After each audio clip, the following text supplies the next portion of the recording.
Bonjour à tous. Je sais, les vidéos comme ça, dès le matin, intellectuelles, un peu logique, mentale, etc., c'est un peu chaud. Même moi, je sais pas si je vais réussir à rentrer dedans tout de suite. Tu vois, j'ai pas encore pris mon brunch. Mais que voulez-vous, ça fait partie de la nouvelle routine matinale. J'ai dit tous les matins, il faut faire une vidéo. Donc, c'est parti en fait. Mais vous savez quoi? Puisque je l'ai faite le matin, tôt, tôt. Enfin, puisque je l'ai faite le matin, je vais la poster pour que ce soit vous aussi le matin, au moment du petit-déj, etc. Comme ça, on sera en phase, comme on dit. Donc voilà, c'est pour dire, détendez-vous, on est sur une vidéo tranquille, versez-vous un petit bol de céréales, mettez les tartines bien comme il faut à côté du café, laissez-vous porter, mettez le téléphone comme ça, et je vous explique la vie. Non, je rigole, je vais pas expliquer la vie, c'est trop tôt pour ça. Là, c'est le matin. Donc, les vidéos qui expliquent la vie, c'est à partir de 21h. Non, tranquille, je voulais faire une lecture en fait. Je voulais juste lire un passage d'un truc que j'aime bien. Bon, ouais, je connais pas non plus depuis 10 000 ans, mais je suis tombé dessus il y a pas longtemps. Et je sais pas, je trouve ça très inspirant. En plus, il y a des gens sur internet qui font des commentaires tout à fait pertinents. Et voilà, je vais m'inspirer un peu de ces quelques écrits pour vous faire la lecture du matin. De quoi s'agit-il en fait? C'est un extrait d'un livre qui a été écrit par un monsieur qui s'appelle, et donc là il faut sortir la page Wikipédia directement, Krishnamurti. En vrai je ne le connaissais pas. Je pense que j'avais déjà entendu Krishnamurti par-ci par-là, mais le nom me fait rigoler en fait, donc déjà ça veut dire que je ne l'ai pas entendu beaucoup de fois. Bref, le man est né en 1895, il est mort en 1986. C'est un philosophe indien en fait.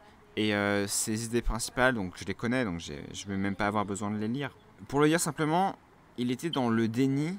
En fait, c'est pas le dire simplement, c'est juste que c'est très simple à dire.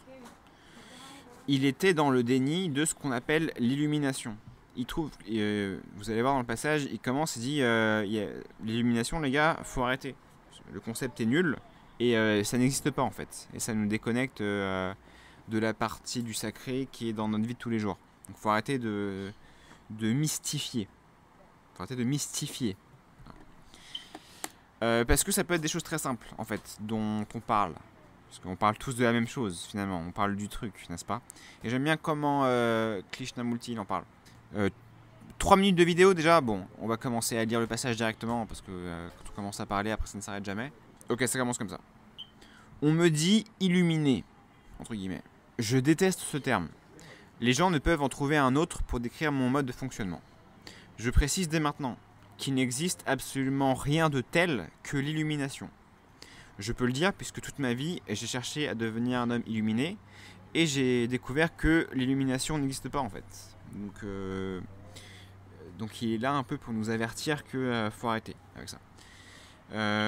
Non, il parle pas de l'illumination, il parle il a un autre terme pour parler du truc, pour parler du nirvana, pour parler de l'expérience mystique, pour parler de ça. Lui, il appelle ça notre état naturel. Comprenez-moi bien. Ce que je décris est votre état naturel. Et là, moi, je rajoute, c'est l'état qu'on avait quand on était enfant, quand on était bébé.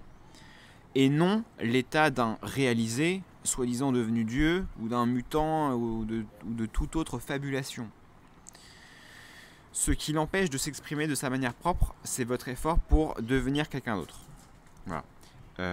C'est ce que je dis souvent, c'est en essayant d'être illuminé, en essayant d'être éveillé et en faisant des efforts et des exercices pour l'être, on fait que renforcer la croyance qu'on ne l'est pas en fait.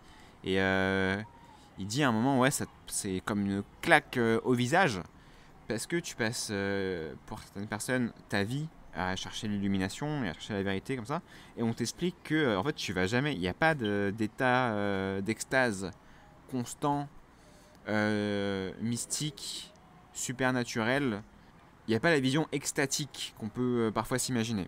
Voilà. Il y a juste la présence normale, ordinaire, le silence. Et on s'aperçoit que cette présence naturelle, elle est déjà exceptionnelle en fait. C'est là que tu peux devenir extatique pour rien en fait. Parce que tu vois juste un arbre et tu vois vraiment l'arbre et tous les détails des écorces et des feuilles. Et tu vois qu'il y a comme des petits dessins de feuilles dessinés dans la feuille. Et je trouve ça absolument exceptionnel.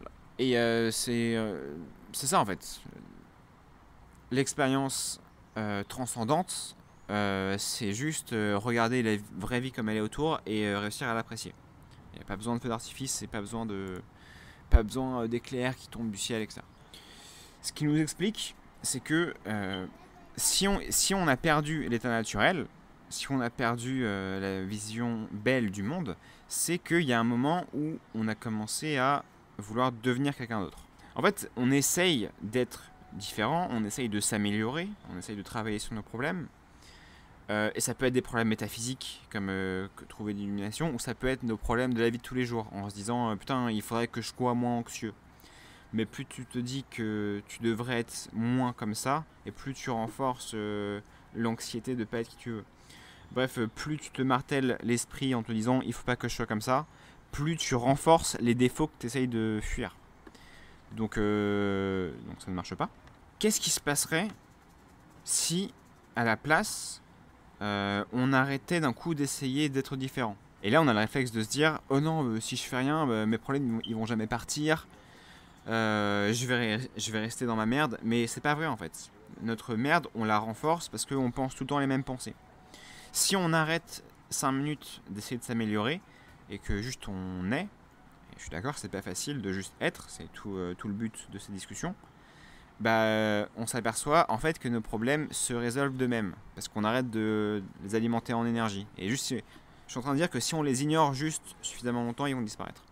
Donc voilà, encore une fois, le message général de Krishnamurti, c'est deux choses. C'est un, il n'y a pas d'illumination, il n'y a que l'état naturel, qui n'est pas un truc difficile à atteindre. Il faut juste réussir à se souvenir de qui on est vraiment et de notre vraie nature. Et savoir que c'est naturel pour nous d'être joyeux et d'être en paix, et qu'on a rajouté des trucs par-dessus. Et notre volonté de changer les choses, d'assouvir nos désirs et de fuir nos peurs, tout ça c'est des trucs qu'on met par-dessus, qui viennent recouvrir notre joie et notre paix inébranlable. Donc si on arrête de faire ça, on retrouve la paix et la joie. Et le deuxième truc qui condamne beaucoup, c'est juste les pensées en fait. Et ça fait penser à ce livre L'ennemi c'est l'ego. Voilà, c'est les gens qui font la guerre au mental. Voilà. Et il dit, l'état naturel, c'est un état de non-connaissance. On n'utilise pas nos pensées pour piger des trucs. Vous ne savez pas vraiment ce que vous regardez. C'est un état d'émerveillement. La connaissance que j'avais acquise jadis est désormais reléguée à l'arrière-plan, sauf en cas de nécessité. C'est cela l'état déconnecté. Quelque part, il est un peu comme quand on était enfant, et où on ne savait rien, on ne savait même pas mettre des mots sur les trucs qu'on voyait, et du coup on ne se perdait pas trop dans nos pensées. Parce que nos pensées, c'est en fait des mots qui tournent dans notre tête. Et du coup, tu fais juste l'expérience de la vie en fait. C'était juste ça a émerveillé parce que tu vois tout qui est assez beau en fait. Et quand tu arrêtes de mettre des étiquettes dessus, tu les vois pour ce qu'elles sont vraiment. Des choses belles. Je dis souvent le mot beau, belle, vous avez remarqué moi je viens de m'en rendre compte là. Mais je pense que c'est une bonne chose. Si tout ce que je dis a un peu de sens, alors c'est une bonne chose. Parce que ce que je dis, c'est qu'il faut réussir à voir les choses du bon oeil en fait. Et je me rapproche de la fin. Et il dit... En fin de compte, vous n'avez plus qu'à lâcher prise. Alors, on y revient toujours à se lâcher prise. Tout le monde dit la même chose. Mais vu que c'est quelque chose qui ne peut pas être dit, comment lâcher prise, alors on est tous là à essayer de le formuler un peu à sa manière. C'est un genre de poésie en fait. La poésie, c'est un peu l'art de dire ce qui ne peut pas être dit. Et quand on parle du zen, de l'expérience mystique, c'est pareil. On ne peut pas dire ce que c'est. On peut dire ce que c'est pas, mais on peut pas dire ce que c'est. Et donc chacun essaye d'y faire allusion. Il essaye de dire que c'est comme ça. Voilà. C'est comme lâcher prise. Et qu'est-ce que ça veut dire lâcher prise pour ce monsieur? On va voir. En fin de compte, vous n'avez plus qu'à lâcher prise. Plus de voie, VOIE, du tout. Il n'y a plus de chemin. Il n'y a plus de chemin à suivre. C'est l'abandon total. On jette la serviette et on jette l'éponge. Cela signifie qu'il n'y a rien que vous ne puissiez faire. C'est l'abandon total, l'impuissance totale. C'est un état d'abandon où tout effort est venu à son terme, et tout mouvement vers une quelconque acquisition est venu à son terme. Tout désir, et jusqu'au désir de ce désir, est totalement absent. Il n'y a plus de fin. Et à moins d'être dans cet état naturel, vous ne pouvez pas comprendre l'absurdité de vos recherches. Il est en train de dire que nos objectifs, là, on n'arrive pas à le voir, mais ça n'a aucun sens. En fait, c'est pas ça qui va nous rendre heureux. Si vous saviez l'incommensurable paix qui est en vous, qui est votre climat naturel, j'aime bien ce terme, climat, votre effort pour établir en vous un état paisible ne fait qu'y introduire du trouble. Il est inutile de pratiquer la paix. Ça n'a pas de sens de pratiquer le silence. Et la fin, j'ai envie de paraphraser encore, on va raconter un petit peu à sa sauce. Il finit par la question qu'on lui pose, pourquoi est-ce que j'arrive pas à être dans cet état naturel dont vous parlez tant? Et il répond, je vais paraphraser, je vais le dire en mieux même. Il répond, vous n'arrivez pas à être dans l'état naturel que je décris parce que vous êtes en train d'essayer d'être dans un autre état que celui dans lequel vous êtes. En d'autres termes, c'est justement votre recherche d'être quelqu'un de meilleur qui vous empêche d'être meilleur. Si vous n'aviez pas ça, si vous n'aviez pas développé l'envie de changer les choses, de fuir vos peurs et d'avoir vos désirs, quand vous n'aviez pas encore développé ça, vous étiez dans l'état naturel. C'était pas un problème pour vous. Mais avec les couches accumulées de désirs refoulés et de peurs refoulées, notre vision du monde est devenue un peu distordue. Voilà. Et quand on voit une plage, quand on voit une prairie, on se dit pas, au lieu de se dire rien et juste de profiter de l'instant, on se dit putain c'est dommage que je vive pas ici. Tu vois, on a un truc à dire pour venir casser le présent en fait et se rappeler que bientôt on sera ailleurs et qu'avant on était dans un meilleur endroit, bref, au lieu d'expérimenter le présent. Voilà, je pense que le message est clair. Voilà. Il a le mérite d'être simple, c'est tout le temps le même, mais je peux pas résumer parce que comme je vous l'ai dit, on peut pas tellement parler de ça. Et là, bien sûr, ça fait penser à la première phrase du Tao Te Ching. Le Tao Te Ching, c'est le livre des taoïstes. Et le livre commence avec une phrase. D'entrée de jeu, il te dit, parce que tout le livre, il parle d'un seul concept, c'est le Tao. Le Tao, c'est le chemin, la vision mystique, tout ce que tu veux. Le tout, c'est cette chose dont on parle. Et justement, ce qu'il dit, c'est le Tao qu'on peut nommer n'est pas le Tao, les gars.